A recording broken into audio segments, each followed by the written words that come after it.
بسم الله الرحمن الرحيم. اهلا بيكم وبسمة امل جديده. بسمة امل النهارده قصه، الحقيقه قصه بتوجع الحقيقه، بس هي باديه بايه هشرحها بالقصه. الايه بتقول: ولا يحيق المكر السيء الا باهله. يعني ايه؟ الناس اللي بتخطط تخطيطات سيئه في الحياه لا يمكن الا وهي تتاذي بنفس التخطيطات دي. قاعده في الحياه: ولا يحيق المكر، كل مكر سيء لازم يتقلب على صاحبه. قاعده. وقاعدة ايه؟ قاعدة قرآنية ربانية. هذه هي الحياة. اللي يحيق مكر سيء في السياسة يتقلب عليه. اللي يحيق مكر سيء علشان يحقق مطامع شخصية على جسد وطنه يتقلب عليه. اللي يحيق مكر سيء في علاقات اجتماعية بين الناس. الحقيقة هحكي قصة حقيقية على مكر سيء بس في علاقة اجتماعية. هو كان كل فكرته في الحياة عايز ينجح بأي طريقة، بأي قيم يحطها تحت رجليه.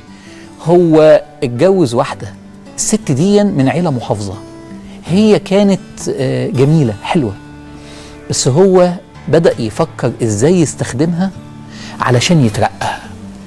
فازاي يسهل ان رؤسائه ومديرينه والناس اللي ممكن يرقوه ان هو يقدم مراته بشكل هو عارف ان هو لا يصح، بشكل فيه خبث، والست من عيلة محافظة.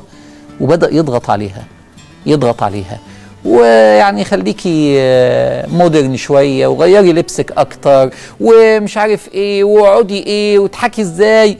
وبدأ يضغط، وبدأت الست تتغير، وبدأ هو مبسوط لانه شايف وعامل نفسه مش شايف انه بيحقق مكاسب. مكر سيء.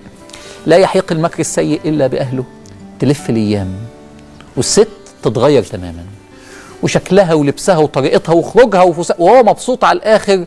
وإذا بتحدث مفاجأة: الراجل يعيا ويجيله شلل نصفي وما يخرجش من البيت، ويقعد على كرسي متحرك.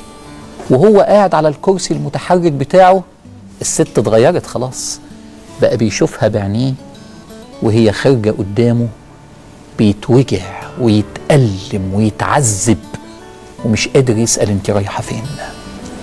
اتقلبت. ولا يحيق المكر السيء إلا بأهله. يا شباب، يا رجالة، يا ساسة، عايز بسمة أمل على وجهك على طول؟ اوعى تحط بذور الشر عشان تكسب. ابذر دايما الخير، ساعتها والله بسمة أمل، وما تخافش من تقلبات الحياة. شكرا والسلام عليكم ورحمة الله.